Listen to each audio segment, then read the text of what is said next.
Hello everyone, welcome back to Medico X. और आज की इस वीडियो में हम बहुत इंपॉर्टेंट टॉपिक के बारे में बात करने जा रहे हैं। हम बात करेंगे ईसीजी के बारे में। हम ईसीजी से रिलेटेड जितने भी इंपॉर्टेंट चीज़ें हैं उनको भी देखेंगे, उससे जो रिलेटेड एबनॉर्मेलिटीज़ हैं, उससे रिलेटेड जो डिसीज़ जो हम इंटरप्रेट करेंगे, इन सारी चीज़ों को भी हम देखेंगे। तो स्टार्टिंग करेंगे कुछ बेसिक्स फंडामेंटल को लेकर के। अगर आप उन बेसिक फंडामेंटल्स को बहुत अच्छे से ध्यान देते हो तो डेफिनेटली आगे आने वाली जितनी भी एबनॉर्मेलिटीज़ हैं उन्हें समझने में आपको दिक्कत नहीं होगी। एंड आई होप कि ये वीडियो आपको बहुत अच्छे से समझ में आएगा। थोड़ा सा लेंदी हो सकता है, लेकिन मैं आपसे रिक्वेस्ट करूँगा कि पूरे कंप्लीट लास्ट तक देखते रहें इस वीडियो को। तो वीडियो को स्टार्ट करते हैं बहुत ही बेसिक पैरामीटर के बारे में बात करके। हम देखेंगे कि एक ईसीजी में जो बेसिक पैरामीटर्स हैं, बेसिक कंपोनेंट्स हैं, वो कौन कौन से हैं। तो इसमें हमारे पास मेनली 3 कंपोनेंट्स होते हैं। सबसे पहला है वेव, दूसरा होता है सेगमेंट और तीसरा होता है इंटरवल। जो हम यहाँ पे देख पा रहे हैं कि पी वेव है, क्यू वेव है, आर वेव है और एस वेव है और टी वेव है। ये सारे वेव्स हैं। तो ये वेव्स किस चीज़ को इंटरप्रेट करती हैं या किस चीज़ को डिनोट करती हैं, इनके बारे में हम आगे देखेंगे। हम यहाँ पे दूसरा चीज़ देखने जा रहे हैं, वो है सेगमेंट। सेगमेंट किसे कहते हैं? सेगमेंट एक्चुअली क्या होता है? एक आइसो इलेक्ट्रिकल पॉइंट होता है। इसका मतलब क्या है कि एक ऐसा पॉइंट जहाँ पे कोई भी इलेक्ट्रिकल एक्टिविटी नहीं होती है, तो ऐसे पॉइंट को अपन कहते हैं सेगमेंट। हमारे पास ईसीजी में मेनली 2 सेगमेंट होते हैं। सबसे पहला जो है वो है पीआर सेगमेंट। तो पीआर सेगमेंट क्या होता है? ये from the end of P wave till the starting of QRS complex, इसे हम कहते हैं पीआर सेगमेंट। यहाँ पे हम देख पा रहे हैं कि एक बेसलाइन है, उस बेसलाइन में ही ये है। एक चीज़ और बता दूं कि किसी भी बेसलाइन, ये हमारा बेसलाइन है, अगर इस बेसलाइन के ऊपर में कोई भी डिफ्लेक्शन है तो वो पॉजिटिव डिफ्लेक्शन है, मतलब कि वो डीपोलराइजेशन है। अगर इसके नीचे की ओर है तो वो निगेटिव डिफ्लेक्शन है और वो है रीपोलराइजेशन। ओके, तो पीआर सेगमेंट जो है वो हम देख लिए। यहाँ पे हम आगे जा रहे हैं, वो है एसटी सेगमेंट। तो एसटी सेगमेंट क्या होता है? It is a segment which starts from the end of QRS complex till the beginning of T wave. Same PR segment की तरह ये भी क्या है? एक आइसो इलेक्ट्रिकल पॉइंट है। यहाँ पे कोई भी इलेक्ट्रिकल एक्टिविटी नहीं देखने को मिलती है। ये सेगमेंट हो गया। अब जो थर्ड पार्ट है वो है इंटरवल। तो इंटरवल क्या होता है? इंटरवल एक्चुअली क्या होता है कि वेव्स और उसके साथ में सेगमेंट, ये दोनों मिल करके इंटरवल बनाते हैं। ठीक, हमारे पास ईसीजी में 2 इंटरवल हम देख पा रहे हैं। यहाँ पे पीआर इंटरवल है और दूसरा है क्यूटी इंटरवल। आप इसको याद रख सकते हो सिंपल, कि एक पी वेव है जहाँ से ईसीजी स्टार्ट होता है और जो टी वेव है जहाँ से ईसीजी एंड होता है। इन दोनों के बीच में एक कॉमन पॉइंट हम लेके चलते हैं और उसे हम मान लेते हैं कि ये क्यूआरएस कॉम्प्लेक्स का स्टार्टिंग पॉइंट है। तो पी वेव के स्टार्टिंग से लेकर के क्यूआरएस के जो स्टार्टिंग पॉइंट है, उस पूरे पार्ट को हम बोलते हैं पीआर इंटरवल, जिसमें पी वेव इंक्लूडेड होगा और पीआर सेगमेंट इंक्लूडेड होगा। दूसरा जो हम कॉमन पॉइंट लेके चले थे, मतलब कि जो starting of the QRS complex लेके चले थे, वहाँ से लेकर के जो टी वेव का लास्ट पॉइंट है वहाँ तक हम कहते हैं क्यूटी इंटरवल। ये क्या शो करता है? ये शो करता है हमारे वेंट्रिकुलर एक्टिविटी को पूरी तरीके से। मतलब हम देखेंगे आगे नेक्स्ट पेज में। इस पेज में हम देख रहे हैं कि हार्ट साइकिल जो होता है उसके साथ में कौन सा वेव कोइंसाइड करता है। सबसे पहले एसे नोड है। ये एसे नोड क्या करता है? इम्पल्स जनरेट करता है। वो एवी नोड में जाता है, फिर वहाँ से बंडल ऑफ हिज के लेफ्ट राइट बंडल ब्रांच में जाता है और वहाँ से पुरकिंजे फाइबर से होता हुआ मायोकार्डियम्स को सप्लाई करता है और उसके बाद में वेंट्रिकल्स को कॉन्ट्रैक्ट करता है। तो सबसे पहले क्या होता है कि ऐसे नोड्स में इम्पल्स जनरेट होता है और वो इम्पल्स एट्रिया को सबसे पहले सप्लाई करता है। तो इसकी वजह से जो पी वेव है वो जनरेट होता है ईसीजी में सबसे पहले, और ये ईसीजी में पी वेव डिनोट करता है एट्रियल डीपोलराइजेशन को। ओके, एट्रियल डीपोलराइजेशन को शो करता है। जो क्यूआरएस कॉम्प्लेक्स है वो क्यूआरएस कॉम्प्लेक्स वेंट्रिकल एक्टिविटी को शो करता है और वेंट्रिकल में भी डीपोलराइजेशन को शो करता है। ठीक, तो कोइंसाइड किसके साथ में करेगा? ये कोइंसाइड करेगा, आप देख सकते हैं यहाँ पे इम्पल्स जो है वो पास हो रहा है पुरकिंजे फाइबर में, तभी उसके बाद ही हमारा क्यूआरएस कॉम्प्लेक्स स्टार्ट हो रहा है। डेफिनेटली यहाँ पे पुरकिंजे फाइबर्स हैं, जब वहाँ पे पहुँचेगा उसके बाद ही तो जो वेंट्रिकल है उसे कॉन्ट्रैक्ट करेगा। तो क्यूआरएस कॉम्प्लेक्स जो है वो हमारे वेंट्रिकुलर डीपोलराइजेशन को शो करता है। उसके बाद में टी वेव आता है और ये टी वेव शो करता है वेंट्रिकुलर रीपोलराइजेशन को। मतलब कि क्यूआरएस कॉम्प्लेक्स पूरा और टी वेव पूरा। तो यहाँ से लेकर के, मतलब क्यूआरएस कॉम्प्लेक्स के स्टार्टिंग से लेकर के टी वेव के एंड पॉइंट तक, जिसे हमने क्यूटी इंटरवल कहा है, ये हमारा शो करता है वेंट्रिकुलर एक्टिविटी को, टोटल वेंट्रिकुलर एक्टिविटी को, including depolarisation plus depolarisation. Okay, so now moving further, हम देख रहे हैं कि ईसीजी में क्या है कि मेनली हमारे पास टोटल 12 लीड्स होते हैं। 3 लिम्ब लीड्स होते हैं, 3 ऑगमेंटेड लीड्स होते हैं एंड 6 चेस्ट लीड्स होते हैं। ठीक, AVL, AVR, AVF और लिम्ब लीड जो है वो फर्स्ट सेकंड थर्ड है। यहाँ पे हम देख रहे हैं कि जो ऑगमेंटेड लीड है उसमें LRF है। इसका मतलब क्या है, ये है लेफ्ट लिम्ब पे, लेफ्ट अपर लिम्ब पे, राइट अपर लिम्ब पे, एंड ये है F मतलब फुट। ये मेनली लेफ्ट लोअर लिम्ब के लिए होता है। ओके, जो लिम्ब है अपना और लिम्ब लीड्स हैं और जितने भी ऑगमेंटेड लीड्स हैं, ये मेनली किस चीज़ के लिए रिस्पॉन्सिबल हैं? ये रिस्पॉन्सिबल हैं इलेक्ट्रिकल एक्टिविटी को मेज़र करने के लिए वर्टिकल प्लेन में। लेकिन चेस्ट लीड जितने भी होते हैं, चेस्ट लीड, वो हॉरिजॉन्टल प्लेन में इलेक्ट्रिकल एक्टिविटी को मेज़र करते हैं। आगे हम देख रहे हैं कि हमारे पास क्या होता है, कुछ इलेक्ट्रोड्स होते हैं। तो बहुत बेसिक सा है, लेकिन बहुत सारे लोग यहाँ पे अपन कंफ्यूज हो जाते हैं। इलेक्ट्रोड्स और हम लोग कंफ्यूज होते हैं लीड्स के बीच में। देखो, इलेक्ट्रोड्स क्या होता है और लीड क्या होता है। जो हमारे पास ECG मशीन होते हैं, तो उसमें जो चेस्ट पिन जैसे इस टाइप के लगाए जाते हैं, तो एक्चुअल में क्या है, वो एक्चुअल में इलेक्ट्रोड्स हैं। तो टोटल 10 ही इलेक्ट्रोड्स लगाए जाते हैं। 6 जो है वो पूरे लीड्स में पूरे चेस्ट में लगाए जाएंगे, और जो 4 है वो लिम्स में लगाए जाते हैं, 2 अपर लिम्ब और 2 लोअर लिम्ब में। तो इस तरीके से जो 10 इलेक्ट्रोड्स हैं वो मिल करके हमारे पास 12 लीड्स बनते हैं। अब देखो लीड्स क्या होता है। मान लो कि ये एक इलेक्ट्रोड है, दूसरा इलेक्ट्रोड ये है, ठीक। तो इन दोनों इलेक्ट्रोड के यूनाइट से हम लोग का एक लीड बनेगा। इस लीड में क्या होगा कि एक इलेक्ट्रोड प्लस और दूसरा माइनस के जैसे रिएक्ट करेगा उसके सामने, तो एक लीड प्रोवाइड करेगा। ठीक है, कोई बात नहीं, वापस देखते हैं। क्या है कि हमारा हार्ट है ये, ठीक है। हम इस हार्ट को क्या है कि डिफरेंट पर्सपेक्टिव से देख सकते हैं। हम इसे AVR के साइड से देख सकते हैं। मान लो कि AVR एक कैमरा है, तो हम इधर से देख रहे हैं। मान लेते हैं कि AVL एक दूसरा कैमरा है जो लेफ्ट साइड लगा हुआ है, तो हम इधर से देख रहे हैं। मतलब लीड क्या है, लीड केवल एक पर्सपेक्टिव है जो हमें प्रोवाइड करता है दूसरे एंगल से हम हार्ट को देख सकें। इसका क्या क्लिनिकल सिग्निफिकेंस है भाई कि तुम बता रहे हो, ठीक है, देखते हैं। मान लेते हैं कि जो हार्ट है उसके इंफीरियर वॉल में हमारा मायोकार्डियल इंफार्क्शन हो जाता है, तो इसमें जो भी चेंजेस होंगे उसे हम किस लीड के थ्रू देख पाएंगे? उसे हम उस लीड के थ्रू देख पाएंगे जो इस साइड में डिनोट करता हो। जैसे कि हमारा V1 है, V2 है, V3 है, V4 है। ये क्या है, जो इंटीरियर वॉल ऑफ हार्ट है, जो सेप्टा है, उसके लिए रिस्पॉन्सिबल है। जैसे इंफीरियर वॉल हार्ट का है, तो उसके लिए कौन शो करेगा उसे शो करेंगे सेकेंड, थर्ड और AVF, ये लीड्स। इसे हम अच्छे से देखेंगे आगे, ठीक है। बस मैं ये बताना चाहता था कि जो लीड होता है वो केवल एक पर्सपेक्टिव प्रोवाइड करता है, हम डिफरेंट एंगल से हार्ट को देख सकें इस चीज़ के लिए। एक नॉर्मल ECG पेपर में हम देख पा रहे हैं कि first, second, third limb leads, then augmented leads, and then पूरे के पूरे चेस्ट लीड्स इस तरीके से बने हुए होते हैं। ओके, एक चीज़ यहाँ पे बताने लायक है, और वो ये है कि यहाँ पे हम देख रहे हैं कि ये जो वैल्यू है, ठीक, ये जो है वो है स्टैंडर्डाइजेशन। तो वहाँ पे हम देख रहे हैं कि ये क्या है, ये स्टैंडर्डाइजेशन होता है। इसका मतलब कि अगर इसका जो बॉक्स है, ठीक, ये बॉक्स अपन देख पा रहे हैं यहाँ पे, सेम यहाँ पे बना हुआ है, इस तरीके से बॉक्स बने होते हैं। तो ये जो बॉक्स है इसका लेंथ कितना होना चाहिए इनका, इसे अपन सबसे पहले कहते हैं स्टैंडर्डाइजेशन, ठीक। स्टैंडर्डाइज्ड है अपना ECG की नहीं।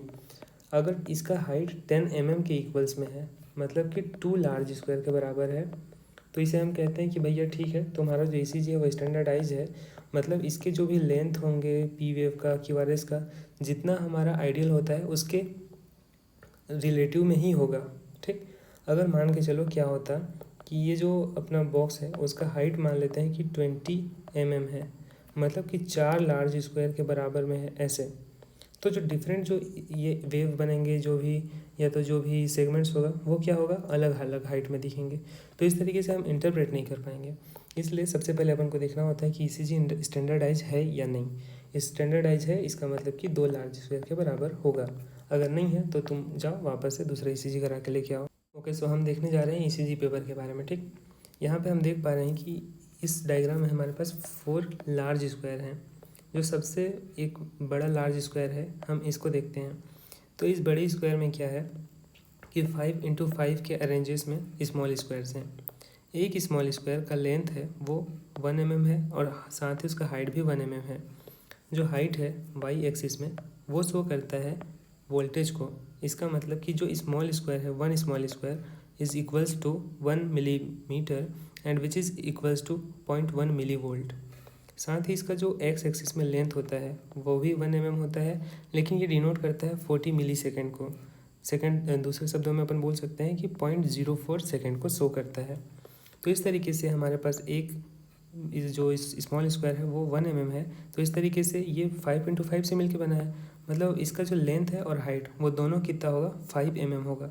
एक लार्ज स्क्वायर का हाइट और लेंथ दोनों क्या होगा, 5 mm होगा। ओके, इस चीज़ को समझने से पहले मैं अब एक और पॉइंट यहाँ पे ऐड करना चाहूँगा, वो है स्पीड। तो जो ECG जब हम मेज़र करते हैं वो किस स्पीड के साथ उसका पेपर आगे बढ़ता है।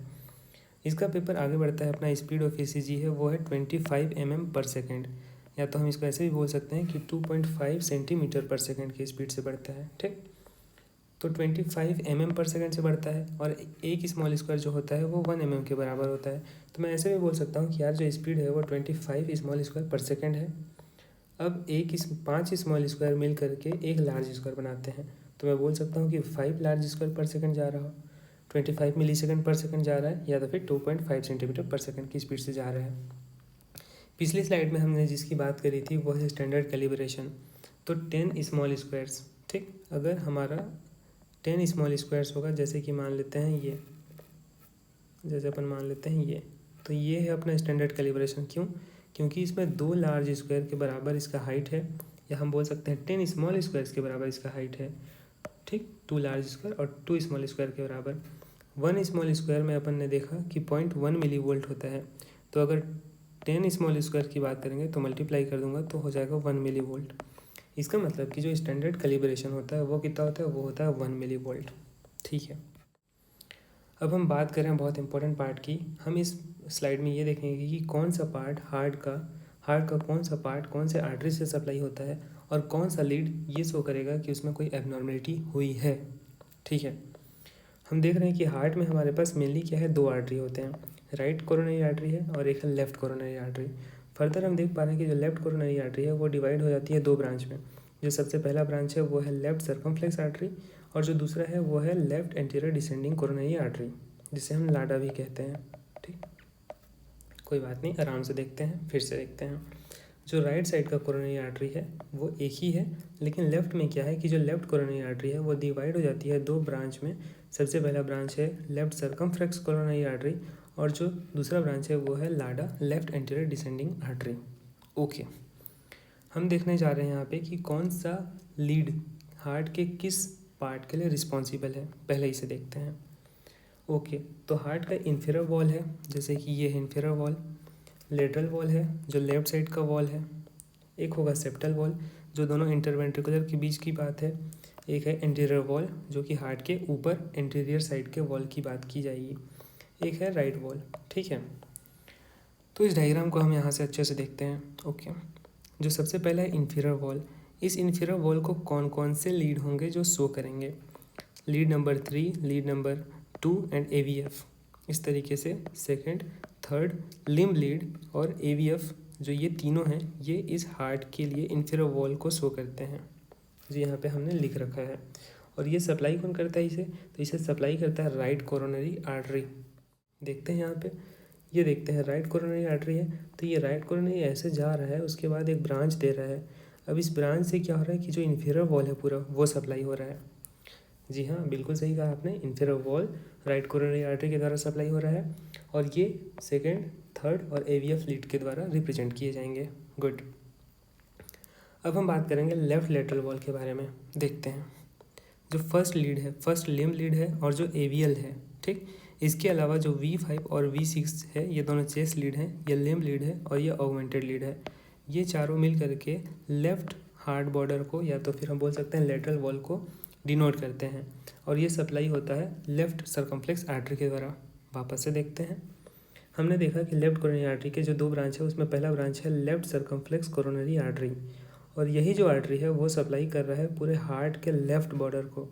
और ये लेफ्ट बॉर्डर कौन कौन से जो लीड है वो रिप्रेजेंट कर रहे हैं, AVL 1 first lead, 5th chest lead and 6th chest lead, जो कि हमने यहाँ पर लिख रखा है।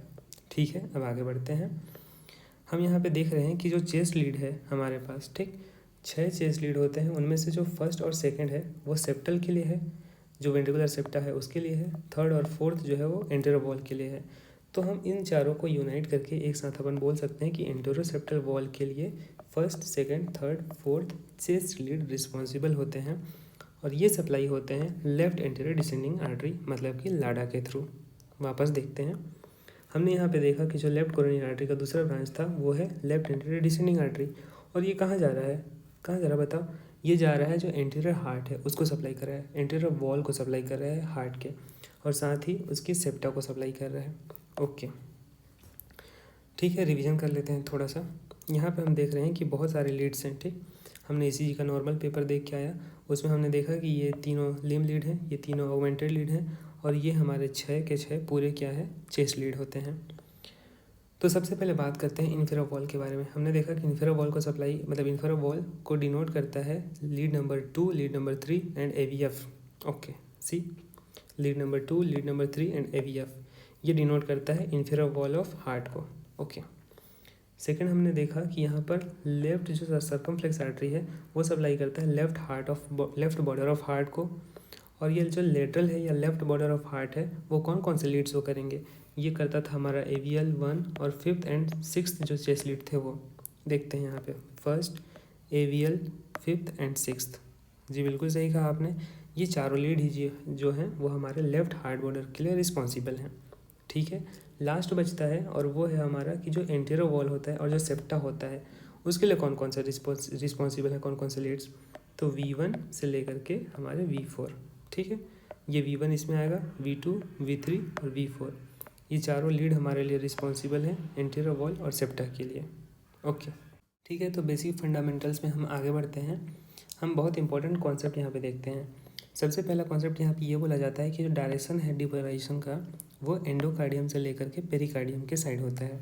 मतलब ये हार्ट का एंडोकार्डियम और ये उसका पेरिकार्डियम, तो जो डिपोलराइजेशन है उसका जो डायरेक्शन होगा वो इस एंडोकार्डियम से पेरिकार्डियम की ओर होगा।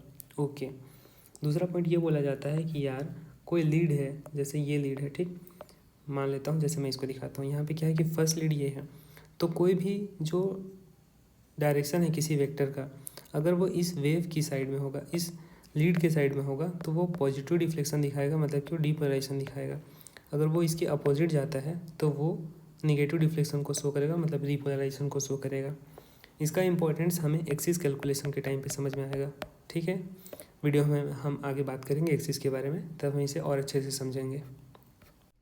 हेलो एवरीवन, ECG का पहला पार्ट हमने कवर कर लिया है, और इस पहले पार्ट में हमने देखा कि क्या क्या चीज़ें बेसिक फंडामेंटल्स हैं जो हमें ECG पढ़ने से पहले पता होना चाहिए और ECG को समझने के लिए हेल्पफुल हो सकती हैं। सेकंड पार्ट में हम इससे रिलेटेड जितनी एबनॉर्मलिटीज़ हैं और जितने वेव्स हैं, जितनी सेगमेंट है, उससे रिलेटेड जितनी भी एबनॉर्मलिटीज़ हैं, जो मेन इंपॉर्टेंट एबनॉर्मलिटीज़ है डेफिनेटली, केवल हम उसे देखेंगे। तो इस वीडियो पे इस सेकंड पार्ट को आप अच्छे से देखो और इसे शेयर भी करना। Thank you.